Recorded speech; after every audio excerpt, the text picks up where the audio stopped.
Bonjour Louise Bernard. Bonjour tout le monde. Au sommaire de votre journal, Louise. Les audiences mensuelles de la télé, on regardera les principaux enseignements. Le prochain invité de Rendez-vous en terre inconnue, un documentaire événement ce soir aussi, spectaculaire et poétique, vous le verrez. Facebook dans la tourmente, on l'a vu hier soir, mais pas que. Et puis l'évolution d'un personnage mythique de cinéma. Mais d'abord, les audiences qu'ont regardé les Français hier soir.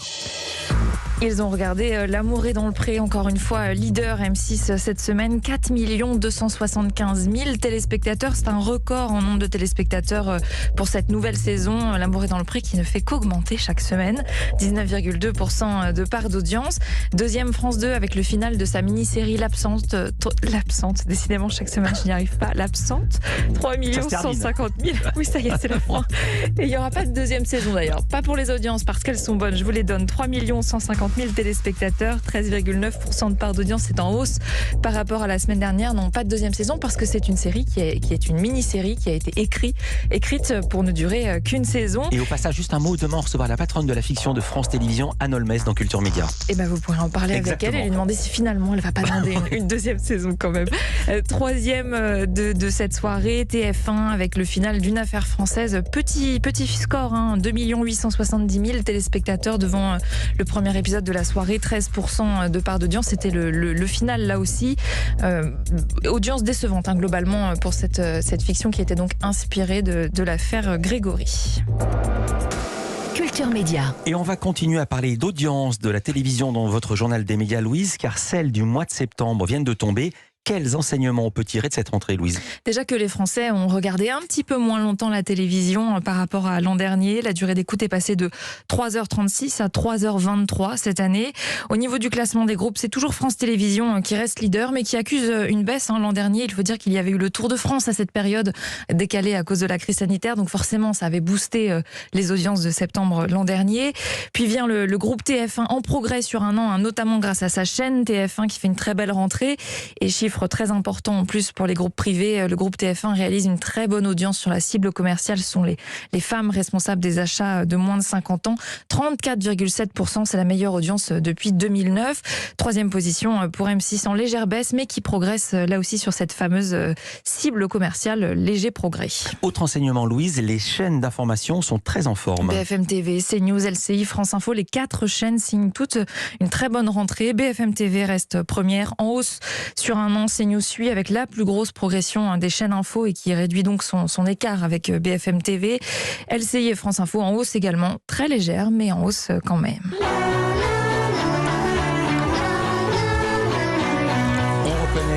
Ce générique, le générique de Rendez-vous en terre inconnue. On connaît la prochaine personnalité qui va participer à l'émission sur France 2. Oui, ce sera une moitié de duo Oli du groupe Big Flo et Oli. Il vient de partir avec Raphaël de Casabianca.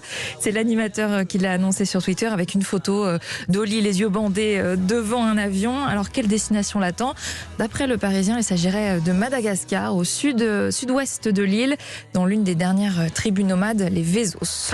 L'événement à la télévision ce soir est également sur France 2. La chaîne diffuse un film documentaire spectaculaire. Énorme projet, 3 ans de travail, 300 personnes à travailler de près ou de loin sur ce film, des équipes techniques et scientifique aussi, car le documentaire porte sur l'histoire de la France, mais l'histoire géologique, à quoi ressemblaient nos régions il y a des millions et des millions d'années, 2 milliards même, quand il y avait une immense chaîne de montagnes de 8000 mètres d'altitude en Bretagne, quand Paris était une région de lagunes aux eaux chaudes.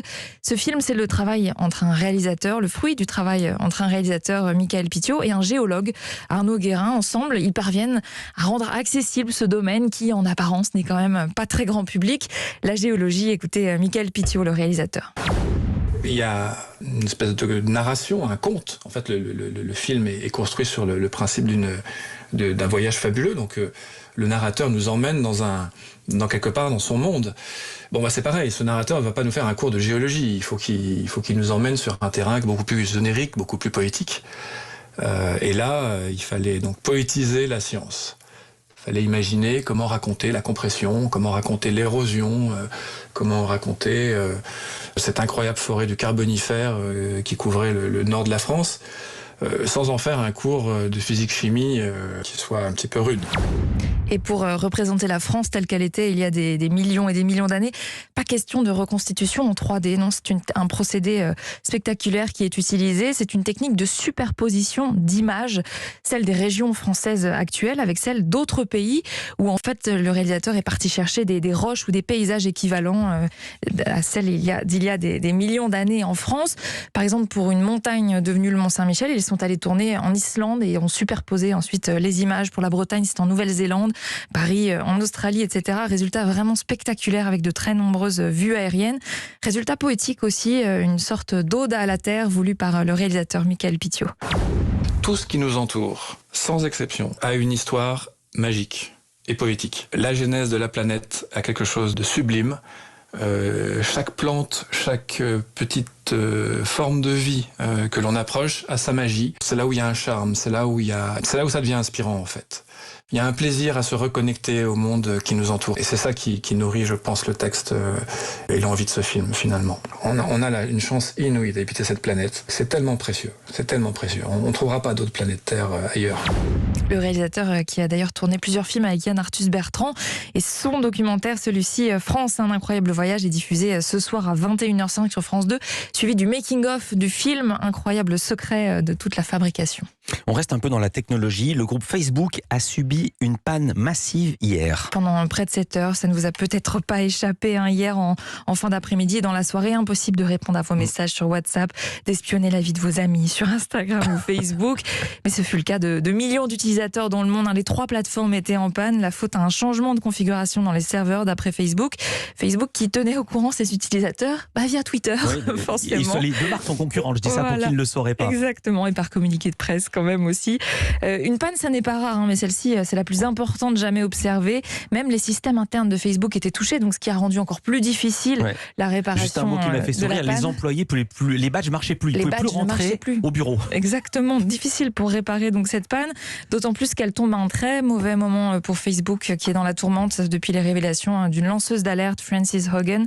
Elle a fait fuiter au Wall Street Journal des documents du groupe Facebook. Je vous en avais parlé, on y apprenait l'existence d'études internes sur le mal-être des adolescents utilisateurs d'Instagram notamment, ce qui avait poussé le Congrès américain à ouvrir une enquête et à auditionner des responsables de Facebook, audition toujours en cours. Cette ancienne employée a témoigné à visage découvert à la télévision dimanche soir. Elle a reproché à Facebook de privilégier le profit plutôt que la sécurité de ses utilisateurs et elle doit justement être auditionnée aujourd'hui par le Congrès américain. Facebook qui a donc plongé de près de 5% à la bourse. Et Mark Zuckerberg aurait perdu 6 à 7 milliards d'euros ou de dollars. On finit par une nouveauté sur les écrans de cinéma, Louise. Le générique de Mediavision change. Générique mythique. Vous savez, c'est celui juste avant le début des films où on voit le petit mineur, personnage emblématique, petit brun habillé en veste et chapeau bleu, toujours avec sa pioche dans la main, qui surfe sur un ticket de cinéma, qui finit par lancer cette pioche dans une cible sur l'écran.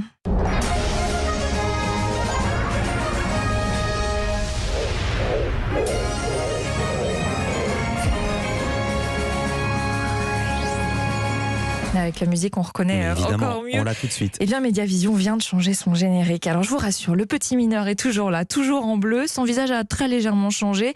La musique reste toujours la même, mais écoutez bien, avec quelques bruitages supplémentaires.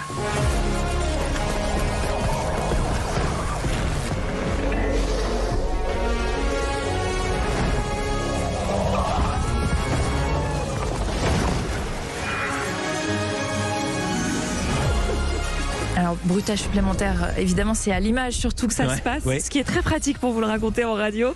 Le petit mineur n'est plus seul à se précipiter vers l'écran de cinéma. Il est désormais accompagné de voitures de police, astronautes, robots, dinosaures, un carrosse aussi. Tous rentrent dans la célèbre cible jaune et rouge sur l'écran de cinéma. Et le petit mineur, eh bien, il finit bien par lancer sa pioche dedans, je vous le promets. Nouveau générique qui sera à découvrir dès demain dans les salles pour accompagner la sortie du nouveau James Bond. Ce petit mineur qui existe depuis 1952 quand même. Et le nouveau James Bond que Margot Barallon a vu pour nous, ça sort demain, elle nous dira ce qu'il faut en penser. Merci beaucoup Louise Bernard. Toutes ces infos à retrouver dans notre newsletter média. Inscription gratuite sur europe1.fr. À demain pour un nouveau journal des médias. À demain.